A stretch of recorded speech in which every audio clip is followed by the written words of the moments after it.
بر صغیر کی علمی تاریخ میں کچھ ایسے چراغ بھی روشن ہوئے جن کی روشنی صرف ان کے دور تک محدود نہ رہی بلکہ آنے والی نسلوں کے لیے بھی راستہ بن گئی۔ ایسی ہی ایک روشن مثال تھے علامہ سید نیاز حسن حیدرآبادی۔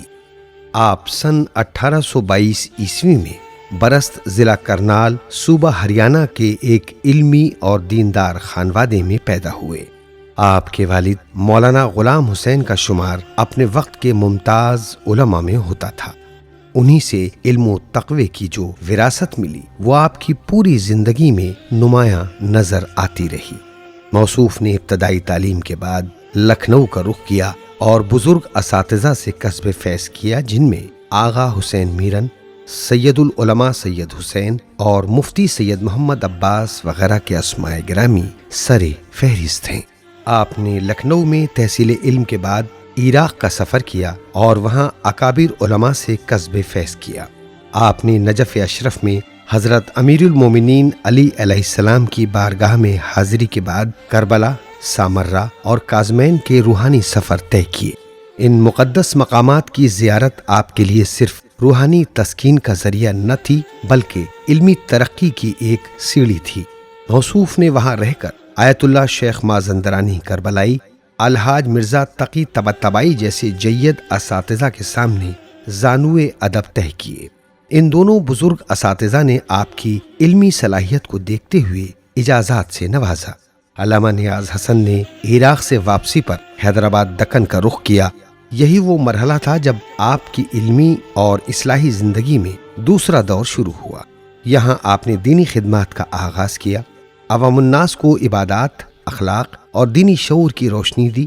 حیدرآباد کے لوگوں نے آپ کو قدر و منزلت کی نگاہ سے دیکھا اور آپ کی رہنمائی میں ایک نئی دینی بیداری نے جنم لیا۔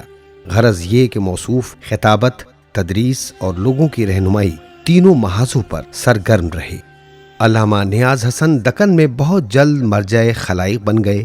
نظام دکن کی جانب سے آپ کو سرکاری عہدہ بھی عطا ہوا اور آپ اپنے وظائف کی انجام دہی میں مشغول ہو گئے۔ موصوف نے مردوں اور عورتوں کے لیے 2 الگ الگ مساجد تعمیر کروائیں اور ان مساجد سے شیعہ مسلک کی اذانوں کی آواز سنائی دینے لگی۔ آپ کی خدمات اور شہرت نواب مختار الملک سالار جنگ تک پہنچی تو آپ کی جانب خاص توجہ فرمائی۔ مختار الملک نے نہ صرف آپ کی سرپرستی کی بلکہ آپ کے علم و عمل کی بھرپور حمایت بھی کی۔ علامہ نیاز حسن نے صرف عوامی اصلاح پر توجہ نہ دی بلکہ علمی تربیت کا بھی اہتمام کیا۔ ان کے شاگردوں کی ایک طویل فہرست ہے جن میں اہل سنت حضرات بھی شامل ہیں۔ آپ کے شیعہ سنی شاگردوں کا ہونا اس بات کا ثبوت ہے کہ آپ کی شخصیت اور علم کسی ایک مکتب فکر تک محدود نہ تھی بلکہ سب کے لیے برابر تھی۔ آپ کے ممتاز شاگردوں میں مولانا احمد خان حیدرآبادی، مولانا سید فیض حسین، مولانا صادق علی، مولانا سید اکابر حسین زید پوری اور مولانا کاظم علی امام جمعہ حیدرآباد کے نام قابل ذکر ہیں۔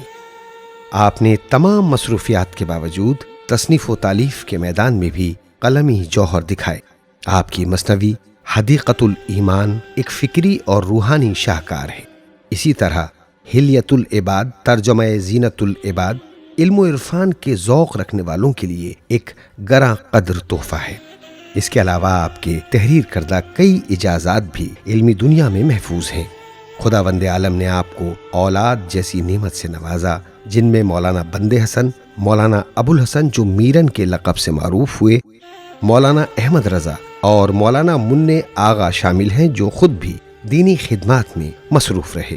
آپ نے 18 مرتبہ حج بیت اللہ، 29 بار زیارت اتباط عالیات اور 7 بار زیارت امام علی رضا علیہ السلام کے لیے مشہد مقدس کا سفر کیا۔